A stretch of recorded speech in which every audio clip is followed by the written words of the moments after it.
Are you ready to become awesomer? Hello everyone, my name is Umar Hamid. I'm your host on the No Limit Selling podcast, where industry leaders share their tips, strategy, and advice on how you can become better, stronger, faster. Just before we get started, I've got a question for you.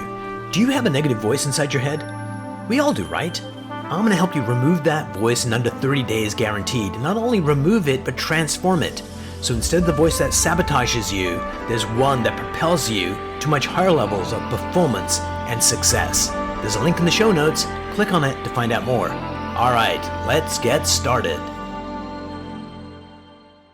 Hey everyone, welcome to another episode of the No Limit Selling podcast. Today we have Stephanie and Keoki here. They're outside of Seattle. Hey guys, how's it going? It's terrific. And you? In Toronto, it's just snowing here. So it's like, oh my God, I'm back in Canada and it's the Great White North for a reason. Very nice. I'm looking forward to some snow, actually. It actually looks sunny where you are. I was thinking you're in California or something. Yeah, it kind of looks it, but it's deceiving. It's like a 1 degree out now, and it's a pretty, well, it's a nice day in Toronto. What can I say? So for you guys, it's, just up the street, so to speak, to Whistler. And there's some great skiing not too far away. Is that like 2-3 hours from you guys? Yeah, I'd say maybe 4. Yeah, Whistler's about 4.5, maybe 5 hours from what I hear.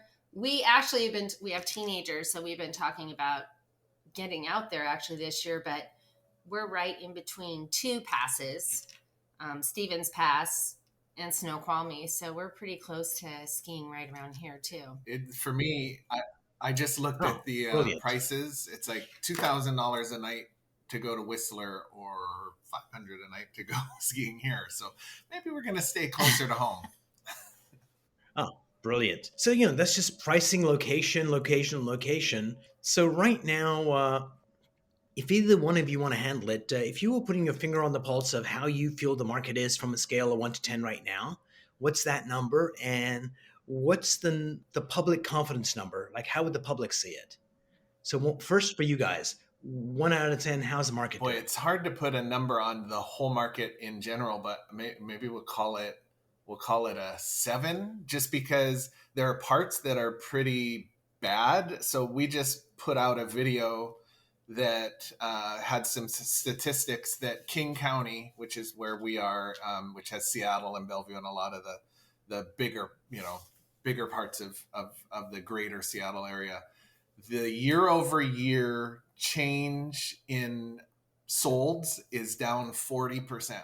So, as a real estate agent, you would rather have almost prices be down by 40% versus closings down 40%, right? Because if you maintain your number of sales, at least your cash flow is doing fine, and maybe you make less per transaction.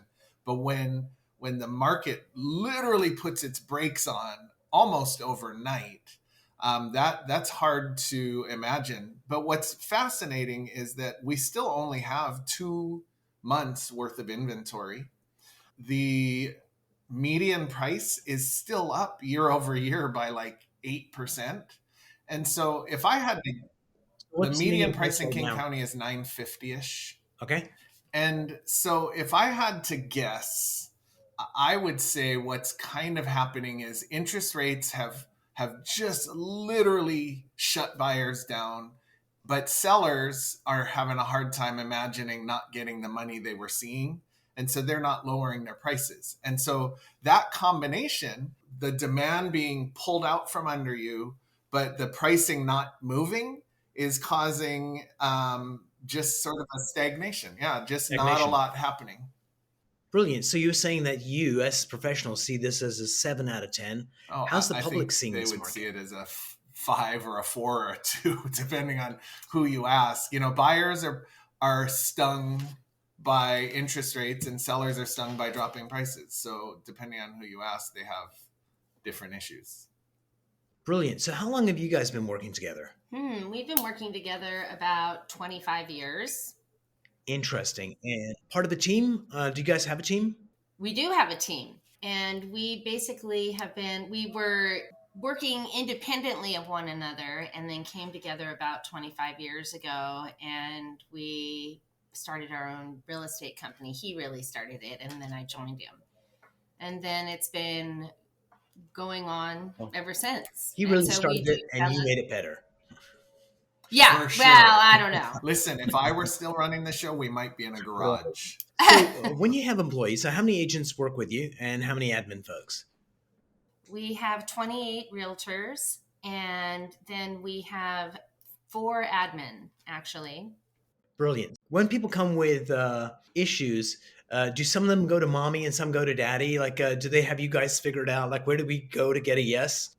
For sure. I'm probably I've got a contract problem, some maybe creativity on winning Mm, a listing or dealing with that kind of thing. And anything else is probably Steph. She's the one who attracted all the agents. She's the one who takes care of them and keeps them nice. happy. So part of the job of a leader is to lend your confidence to the people you're leading. 'Cause especially in challenging times, like this panic sets in, and they can leverage the trust of the leader to get through those times and continue doing the activities they need to do. So, how do you guys lend people your confidence? That's a terrific question, because I think that is a very powerful thing at a time like this, because you certainly don't want to come across like everything's all roses, because we are having a shift, comparatively speaking, to what was just taking place. And so that's the really cool thing about our group, is that they've all been really involved in leadership at a professional level. If it's within their community, if it's within, our office is a realtor office, which is a higher level of Mhm. professionalism. There's 13 level of ethics that we follow, that we really educate ourselves on. And so they have all been like presidents or governors or secretaries of part of some realtor organization, which I think lends a lot to taking us through times like this, because when, instead of freaking out, they're educating themselves, they're going out and networking, and there's a great power to that. Absolutely. So, as you look at, you've probably been in organizations where it's been great leadership and not so great leadership. So, what would be the 5 things that you guys are doing, and you guys can go back and forth if you want, to provide the leadership that your team needs? Like, what would be who'd like to kick it off with number one? What's one of the things you really need to be good at to be a great leader? Were you pointing at me? Oh, yeah, you can go ahead. Okay. Well, I was going to say one of the 2 chefs in the kitchen right there. Go ahead. Right. One of the best things that we have is we have a weekly meeting, and even before Zoom was a thing, we've always had agents come to meetings via Zoom or come into the office. And in that time, we really go through what's happening in the world, and we break it down and we point out, okay, here are some of the things we need to work with, but here are the opportunities. There's always opportunities available in a changing market. Yep. And so if you aren't careful and you sit by yourself, imagine an agent who doesn't have a place where they're talking about these things. It's really easy to find yourself in a hole.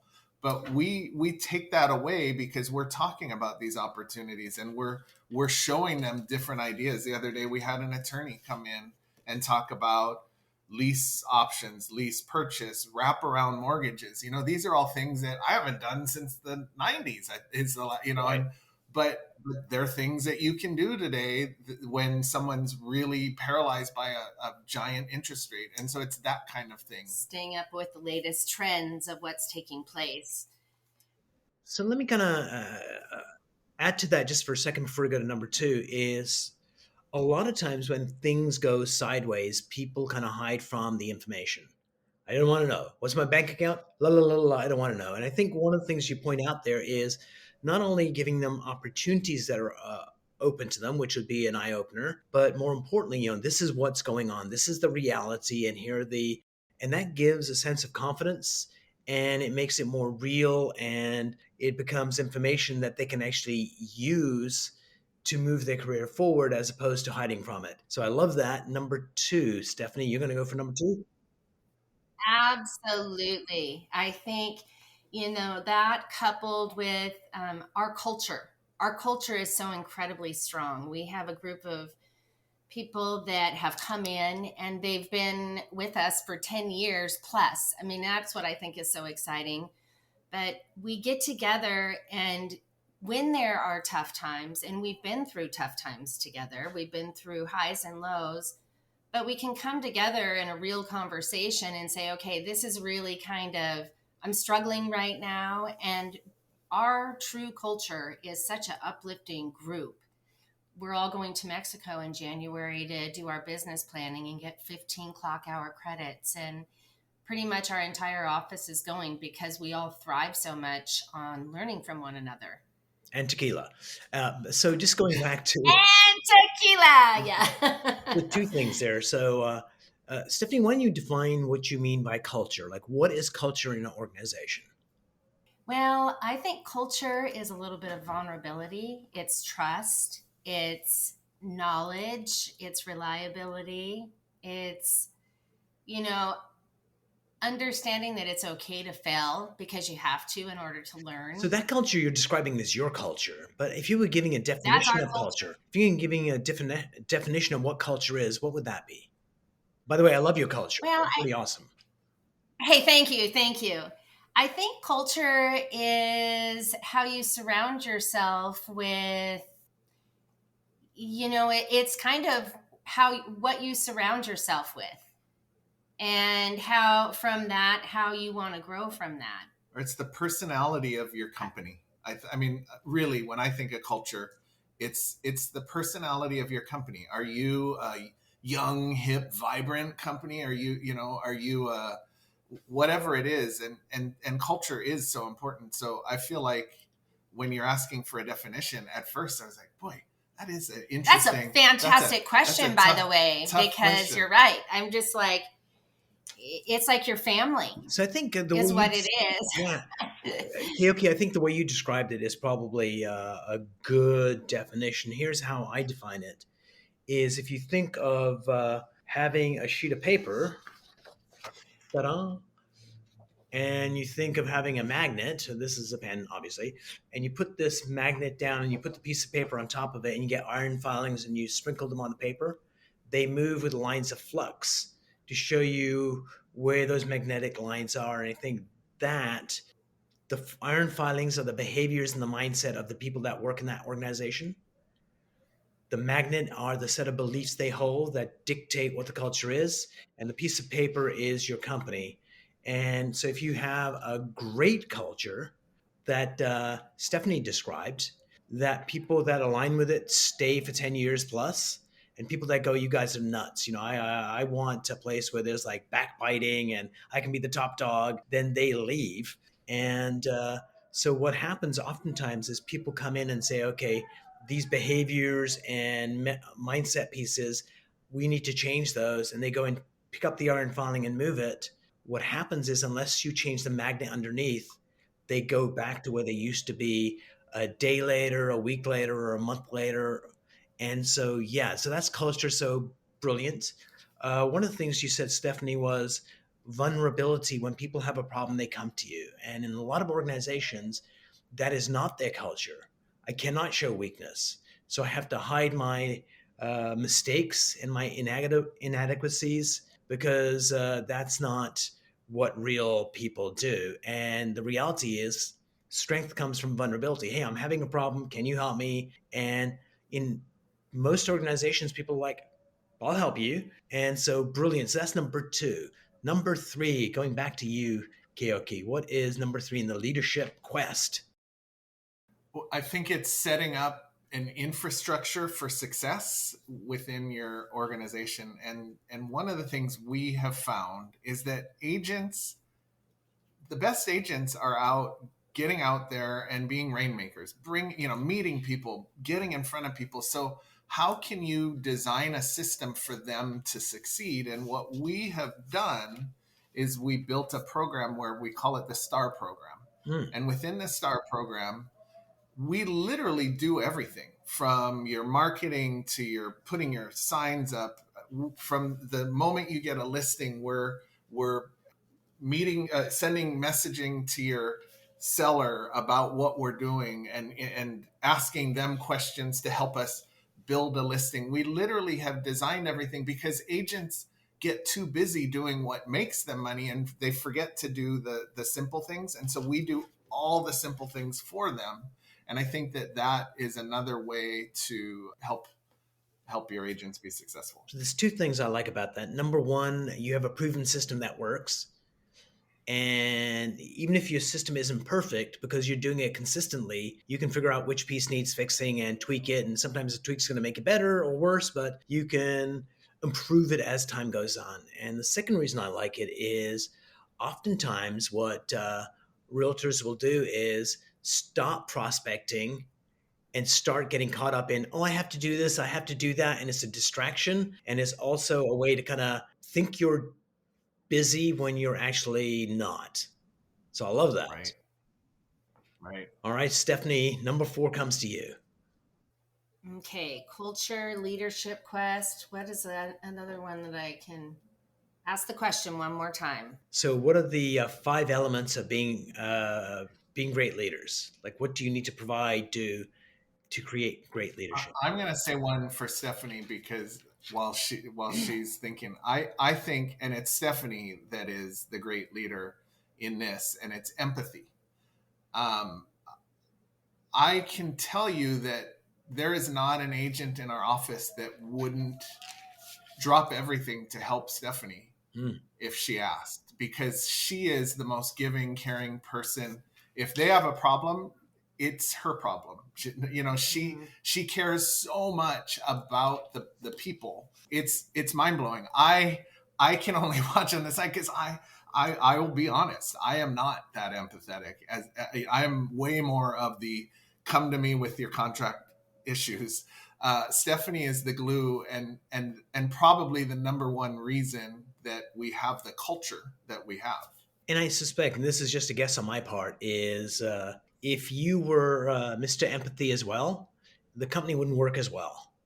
And if absolutely Stephanie not. was You like, need well, both. it's all about results, it wouldn't work as well either. So that combination and trying to be something you're not is inauthentic. So I'll toss one into the mix, and then it's coming back to you, Stephanie, for number 6, is you need to be who you are. You need to be authentic, because the most powerful version of yourself is you. And most people don't know who they are. So they try and pretend to be the person they think people want them to be. And when you do that, it gets you ahead in life, but only so far. But when you are authentically who you are, and that still means, having a respect for others and doing the right thing, but when you're who you are, you're at your strongest self, and that allows other people to trust you more, because there's a sense when you get a vibe from somebody and you see what they're doing, and when there's a disconnect, you kind of go, whoa, wait a minute, I'm not sure what's wrong here, but something's wrong here. So there's power in being you. Oh, absolutely. Okay, I have to tell you that live who you are is Corcoran's motto. And so I love that you threw out there, you have to be who you are, because literally we have live who you are all over our outfits. And, we've only been a part of Corcoran now for maybe 5 months, but it's so aligned with our culture that it's been such a great match. Yeah, Stephanie was saying she's going to get that tattooed. She didn't say where, so that's okay. Who says I didn't already do it, right? So what would you like to add to the list of leadership traits that help? Well, I think you hit on all of them. I mean, Nice. It's just like really being able to have a mixture of, drivenness, of knowing that you're surrounded by people that have the knowledge that you can go to. You don't have to have all of the answers. And, in order to do that, you need to be able to trust. And then you just have a happier life. Absolutely. Really? I mean, that's it. And so just kind of finding some harmony with all of that, I think, is a very powerful. Cool. I'm going to add one more definition into the mix. I think a great leader has 3 responsibilities. One is to have a kick-ass, amazing vision that people go, Yeah. that's worth doing. And I think if you can only do that if you are fully authentic in who you are, because from that foundation, you can dream big dreams. So, one, having a kick ass, amazing vision. Number two, you guys are already doing really, really well, is to make sure you have a Yep. great culture where it's not about my glory, it's about our glory. And it's all about, how do we help each other become better than we are, is if that's how you decide to define it. And the third one is, how do we grow the value of the organization that we have? And when leaders start getting caught up in the weeds and not doing those three primary things, and I think that's where organizations kind of get derailed a little bit. So You know what's here interesting are some, about leadership? I just want to throw in sure. is leadership is not really about the I so much anymore. It's about how to grow the next leader. Yeah. And that's so interesting in terms of still today. It's a lot of it's like, I want to be in charge and I don't want anybody to know my tricks. Hey guys, so before we part company, I've got two questions for each of you. So why don't we start with you, Keoki? What brings you happiness in your work? Oh, happiness. This is a good question for Stephanie. I don't know. I like doing new things. I like being creative. I'm going to say those are probably the two things that make me the happiest. I get bored if it's the same thing over and over. And so I tend to be always looking for that next best thing. And so those two things, creativity and newness. So I'm going to guess one of your things. It may not be true, so let me know. I would suspect if there is a tough problem that you'd like to sink your teeth in it, and once you solve that, that brings great joy. You save a deal or a contract. Oh yeah. Oh yeah. Yeah, I could. Uh, Actually, deal doctoring. You hear some brokers who own companies. I've literally been at management retreats, or with different franchises where they're talking about how to stop your agents from calling you with problems. And I sit there thinking, what? That's kind of my favorite part. I love when agents call me with problems. I love figuring out what it is that they're needing to do. I had one this morning where she was trying to figure out how to get around an obstacle, and when we're done, she's like, "Oh, that's so good. Okay, thanks, bye." And I was like, "Great." Yep, that brings joy. You lit up Yep. there. How about Yep. you, Stephanie? What brings you joy in your work? I guess it is like it's sharing the vision to those that you're around and being so fired up about it that when they chew onto the vision too and they succeed, that excitement just really, I don't know, it just really feeds me. It does. It Brilliant. feeds me when they're kind of in a broken spot, because I know that in the future here, it's gonna flip around and they're gonna succeed. And we all have these different spots, but I love that. It does fire you up. So like being a cheerleader, I guess. And The there, personal Love that. cheerleader along the way. there's a little joke that sometimes some of the agents that come to us broken, and they get healed at our office, and it has a lot to do with that. Well, it's all of us because we have a lot of women in our group too. We're Yeah. almost all women. We have 2 men, really 3 men. I And kind of so- guessed that because Keoki has a lot of hair loss. That would do it. Right? Hey.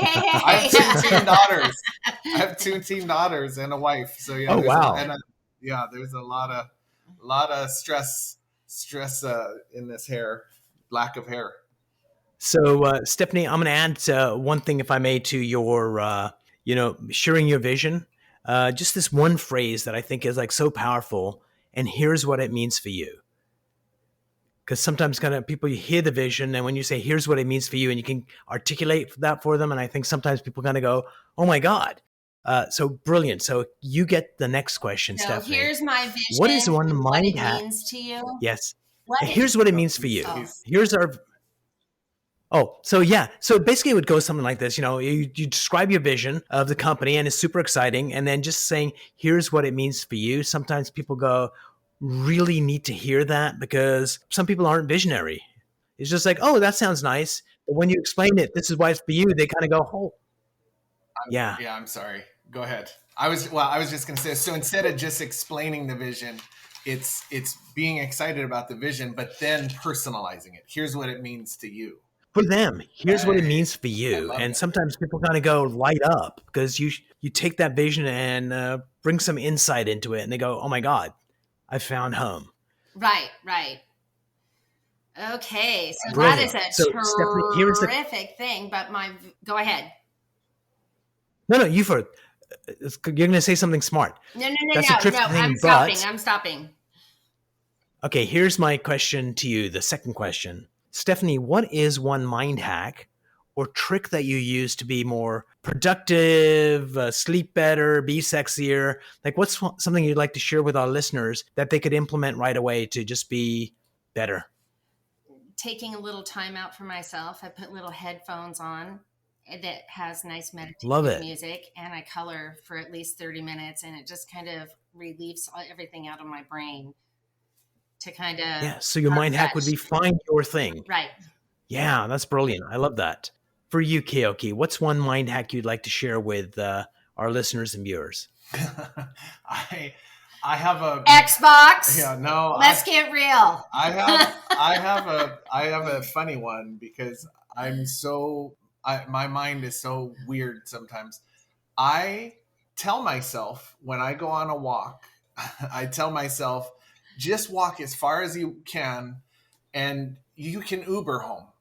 Because what I have found is I love that. if I think that I'm going to walk in one direction and then I have to walk back, that literally drives my mind crazy. The whole time I'm walking, all I'm thinking is I have to turn around and walk back.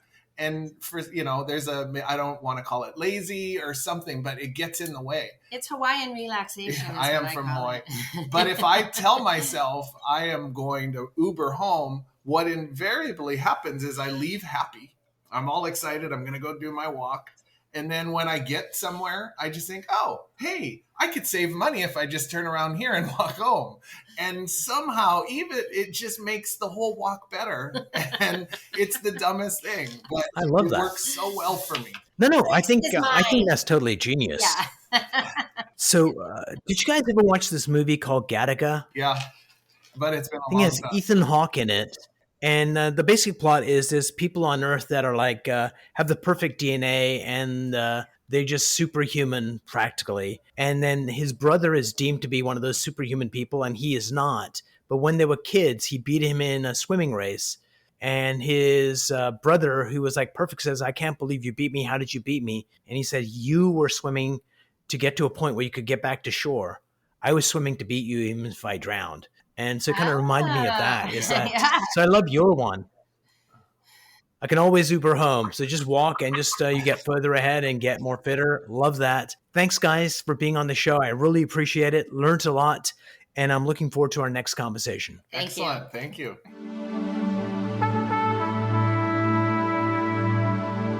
If you enjoyed this episode, please go to iTunes and leave a 5-star rating. And if you're looking for more tools, go to my website at nolimitselling.com. I've got a free mind training course there that's going to teach you some insights from the world of neuro-linguistic programming, and that is the fastest way to get better results.